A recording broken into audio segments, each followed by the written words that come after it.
everyone. Welcome to the Next Best Picture podcast, where I am being joined right now by the editors for A Complete Unknown, Andrew Buckland and Scott Morris. Gentlemen, thank you so much for your time here. Thank you. Thank you. So, man, this is an interesting one because I feel like the aloofness of Bob Dylan as a character is matched by the editing. Not to say that the editing doesn't move without purpose. There's a very deliberate purpose to how the film's pacing goes throughout here. But I think that it just ruminates and spends a long time on the concert sequences, on just kind of letting the audience get lost in the time period. And some people might consider that to be, I don't know what the word is I'm looking for, like meandering, but I think that that's the wrong way to view such an approach here, especially one, like I said, that has very specific direction from Mangold. So can you tell me a little bit about that, capturing that essence of Bob through the film's pacing?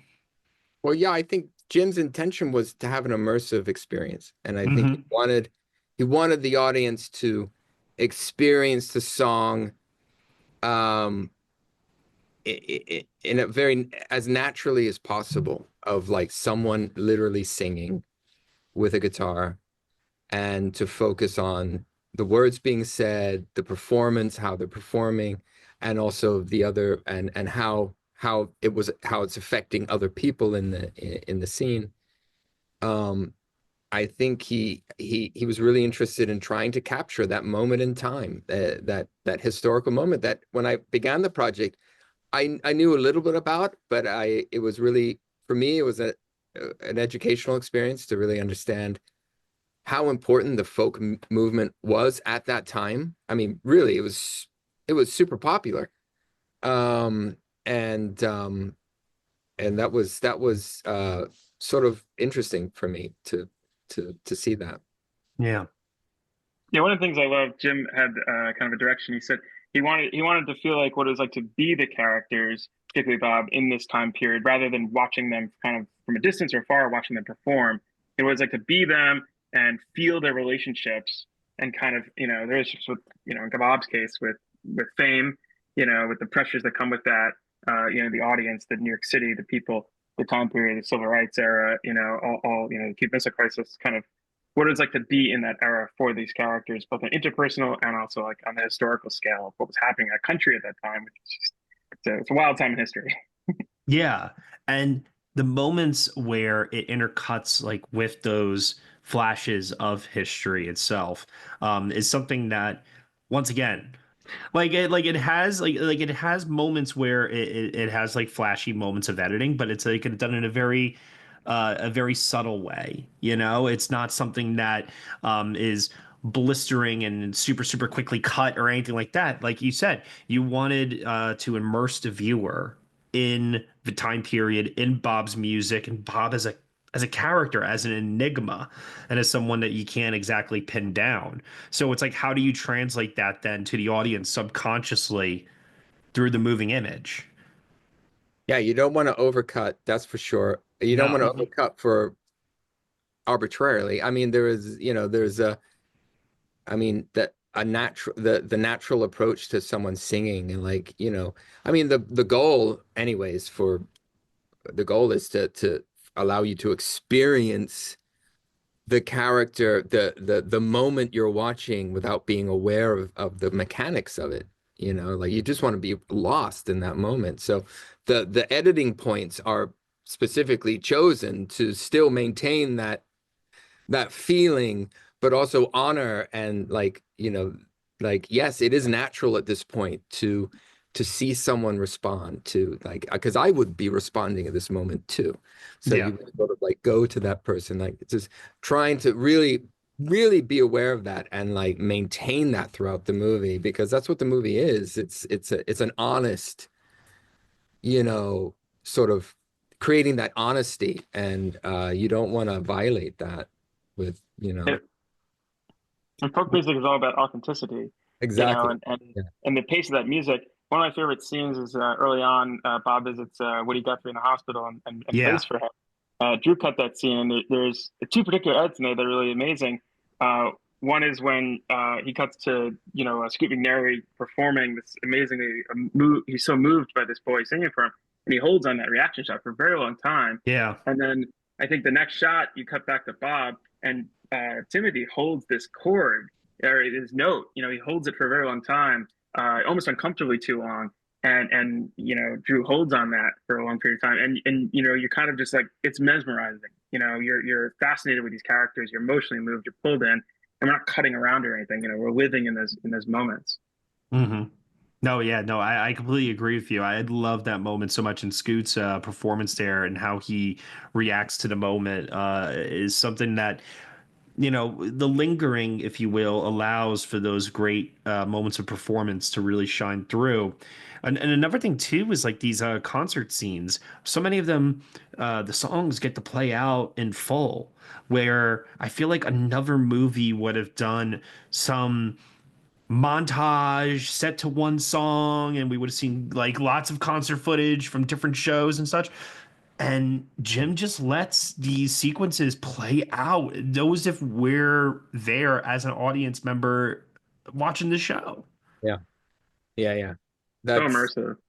yeah, it's part of the immersive aspect of it. And of course, I mean, the songs aren't technically the full length of the songs, but it's like still maintaining the feeling that you've heard the song, and like Yes.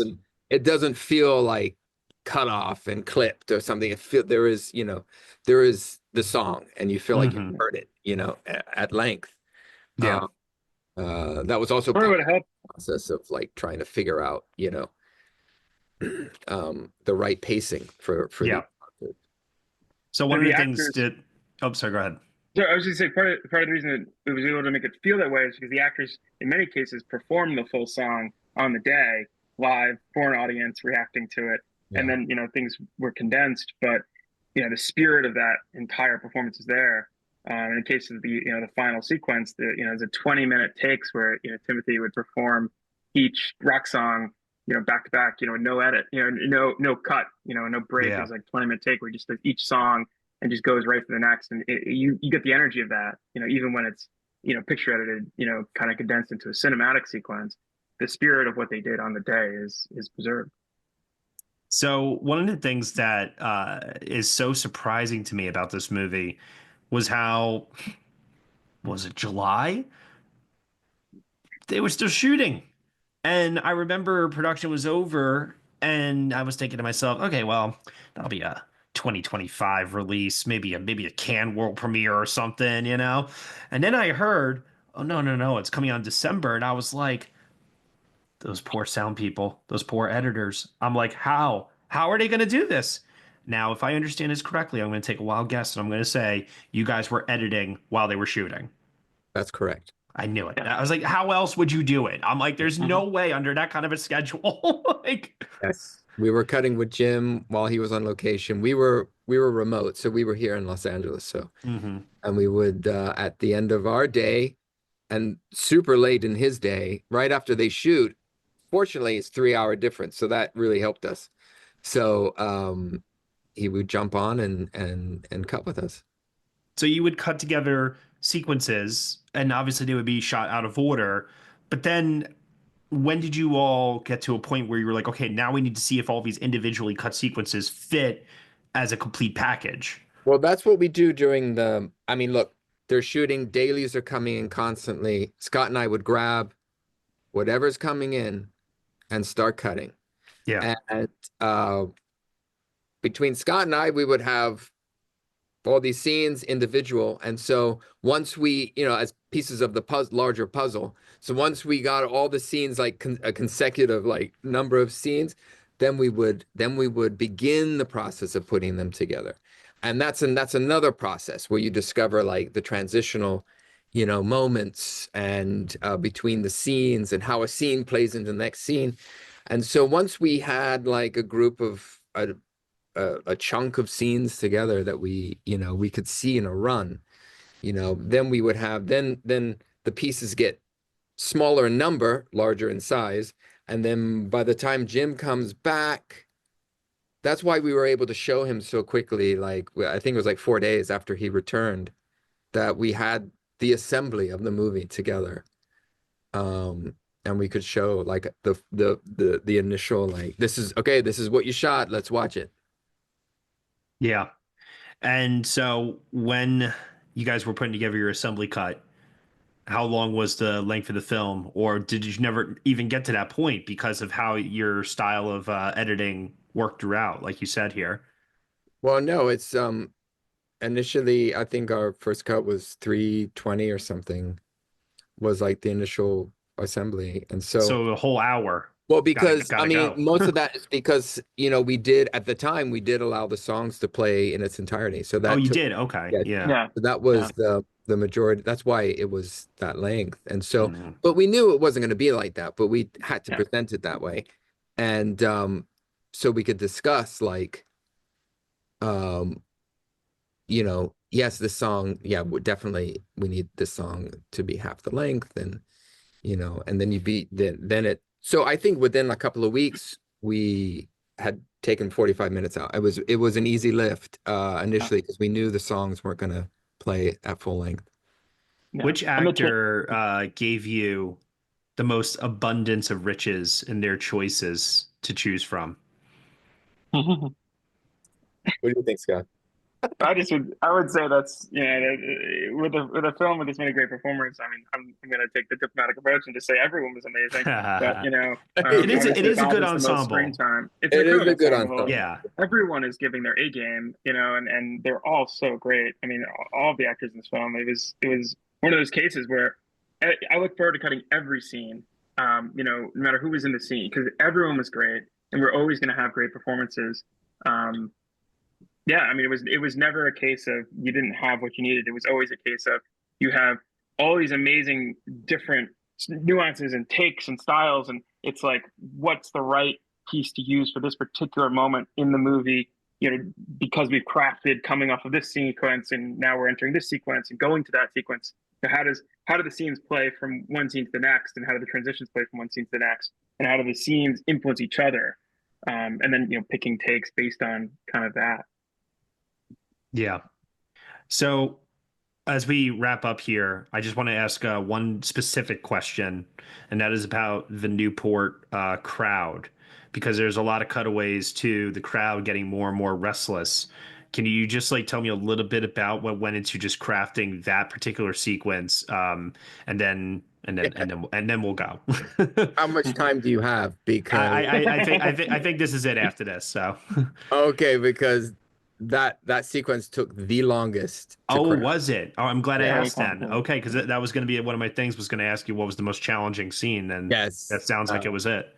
That was it because I mean, it's a delicate thing to how do you show a crowd restless, sort of stunned, not disliking what they're hearing, and also but with elements that do approve of it. And how do you convey that, and how do you keep that going throughout?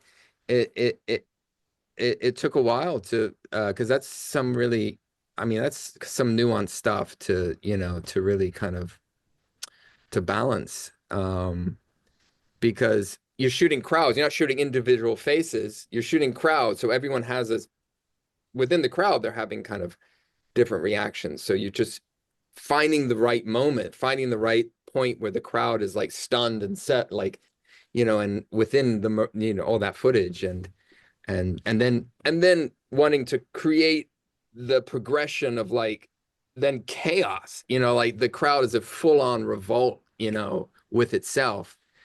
It took it took the most time. Yeah. I don't know if Drew cut that sequence. I don't know if it's that not only the peripheral characters happening, but for Bob on stage. I mean, he's having these reactions to the crowd, back and forth. I mean, there's the iconic moment where he it's like Judas, and he's like, "I don't believe you." It's one of the best moments in the movie. But there's other subtle looks and performances that Timmy's doing in that scene that Drew's building to that moment. with the crowd reacting, starting off with confusion and then, leading, they get more and more, rambunctious and as the scene goes on, and you see Timmy and his band kind of concerned about that as it ramps up. So it's beautifully crafted sequence. Well, gentlemen, thank you both so much for your time here today, and I hope that the next project gives you guys a little more room to breathe in the making of it. But at the same time, I think you guys did a bang-up job here. So, my hats off to you. Thank you. Thank you. Thanks so much. Glad you liked it. Take care. Take care.